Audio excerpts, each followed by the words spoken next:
I went to MU, study engineering.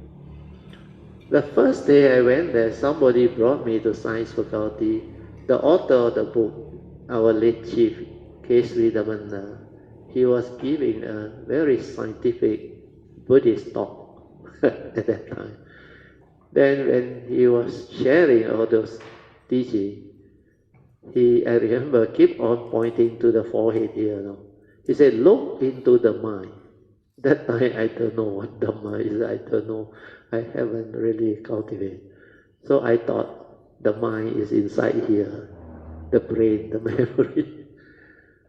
So I went back that night. I wait till my the roommate slept. Then around midnight, I wake up, 12 a.m.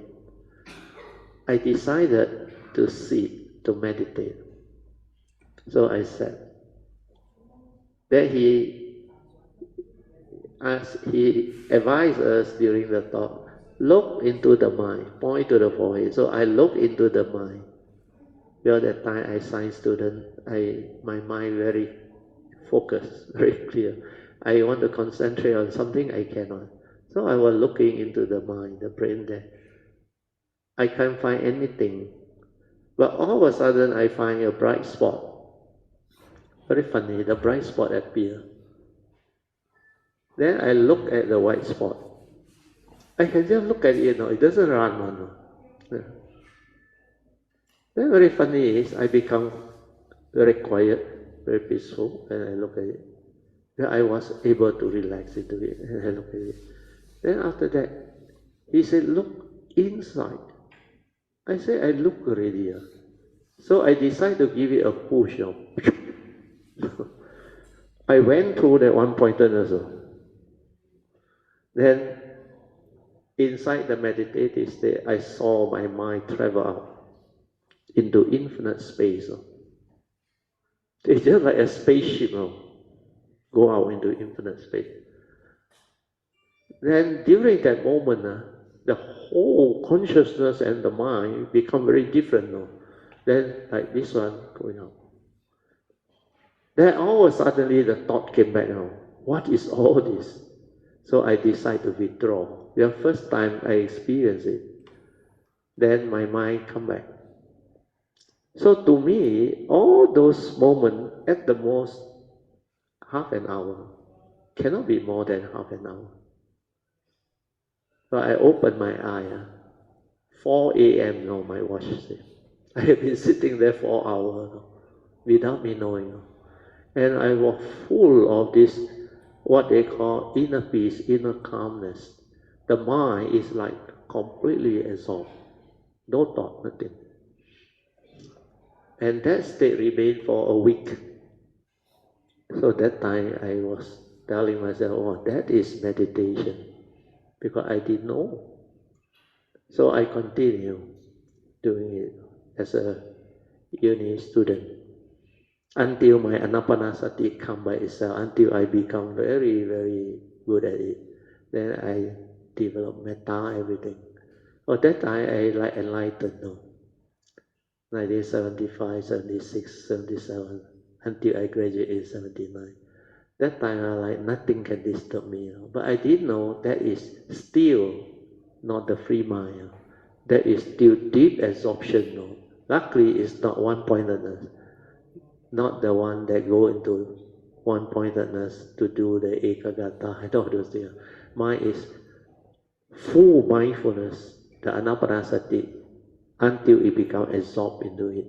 So that one is, they call apana samadhi, means I went in too deep. I went beyond the upachara samadhi until my mind become continuously aware with clarity, but it cannot move on itself. It was so still. Still until my heart here, there is like a cylinder of energy. Nothing can go and disturb it. Lightning or what also, no fear, nothing. It just liang outside like that, but no sound, just like vibrate. Cannot go in, cannot penetrate. That is so still. So I thought that's it. because nothing had disturbed me and full of metta. Then later I met my first teacher, Ajayantra, Master Shen Hua, my refugee. Then only I knew that was not a free mind. That's why I reversed my cultivation into daily mindfulness. Well, my teacher, Ajayantra, very good. He said, I teach you the highest meditation. So I was expecting, what is this highest meditation? When he summarized here, I got a shock of my life. He said, we choose aware every moment, every instant in the present moment. The moment I heard that, I was shocked. Huh? This is the highest, no? Not all the energy, field absorption, the fantastic meditative mind state that I went through. There I reflected on it, I investigated on it. Then I realized the four foundation of mindfulness is talking about mindfulness and heedfulness. And what he says is a summary of daily mindfulness. We choose aware, all action, all movement in the present moment. Who can write? Every action, every movement in the present moment. So this is what sati sampajana is, daily mindfulness. Then I realized this is the thing that I haven't cultivated. I only cultivate anapanasati until we went into absorption meditation, apana samadhi. I experienced all the piti, sukhang, the what they call absorption, jhanic factor, everything. Then that time I thought, that's it. But when I came out to work, I realized I still have craving to become a better engineer. I want to study law. I want to do master degree. I want to excel in my career and all those things. Then when you start to go into career, you touch money. Then you want to have financial freedom. Then I realized, what is all this? This is craving again, understand? Driving me in a different direction. Then that time, I happened to be married too. Then I got a daughter, Sui, in the year 1980. So what am I supposed to do? I realized this is not the right direction. Then because I didn't meditate so often, then I realized my ability to have that energy that I do under apana samadhi slowly dissipating. So when I met Ajayantra in 19, very funny, 86 until 89, that 3 years, when Kuan Yin gave me the message, asked me to move fast, he poured the triple gem onto my hand. That time, the teacher come, the guide come, the book come, everything come. My refuge teacher, Ajayantra, oh my God, during that 3 years. So 86, I met him. When he mentioned that word, I realized this is what I have not done. So I decide to reverse all this, release the absorption apana samadhi out into daily mindfulness and do. Then I started doing, we choose aware every action, every moment in the present moment. I realized I cannot do it. I was hardly aware even for 5 minutes in a day. Split second, the thought just run off. I need to go back to anapanasati to fix the thought. To be mindful of in and out breath, then only the thought cannot come out. Means what?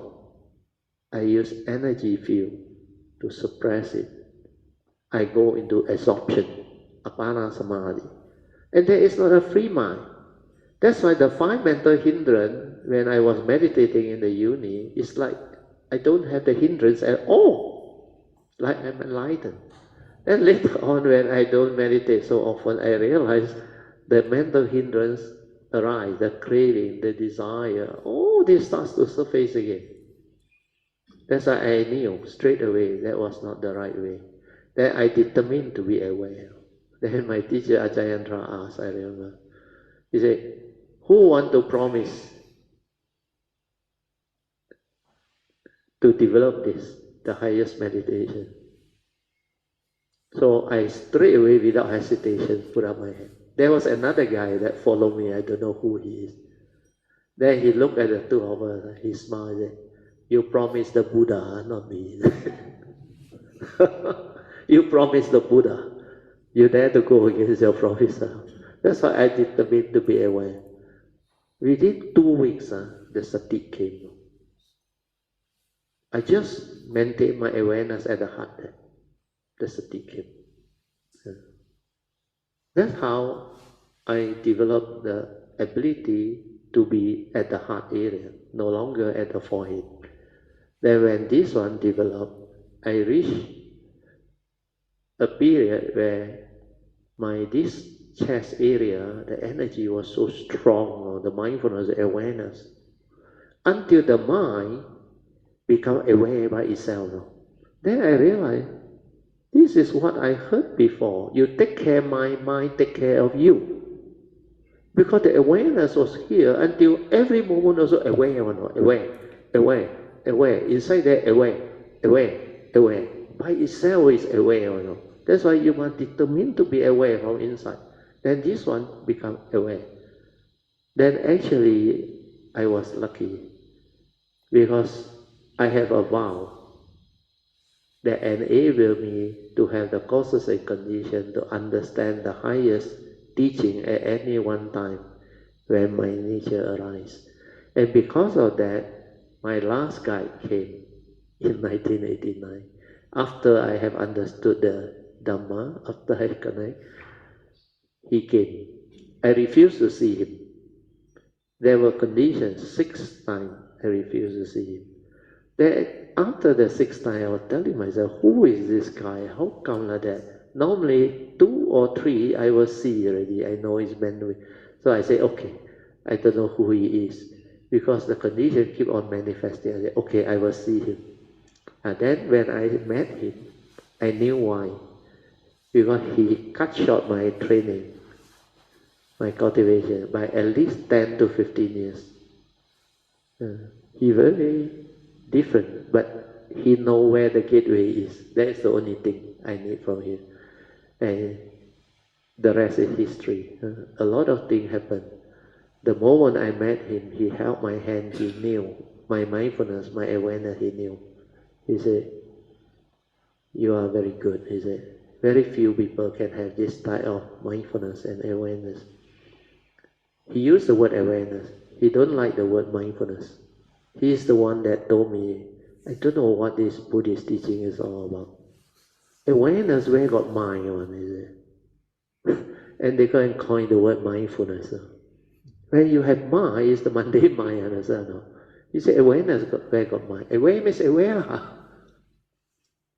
That's why later on I contemplated, I have to explain to him why Buddhists use the word mind. I said mind in fullness, you understand? No? In fullness means no thought, understand? No?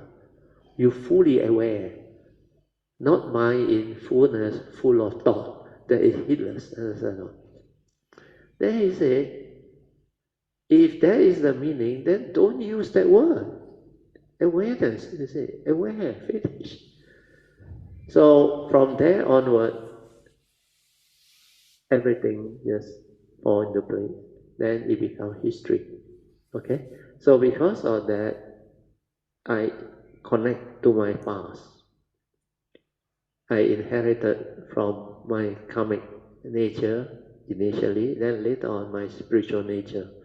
Then when all this understanding come back to me, I realize a lot of things that I understand is not from this life. This life I never learned on. That's why after 1986, Kuan Yin's message, 2008, Maitreya came and invited me, very courteous way, requested me, 请你把正法传下去. You want to know more?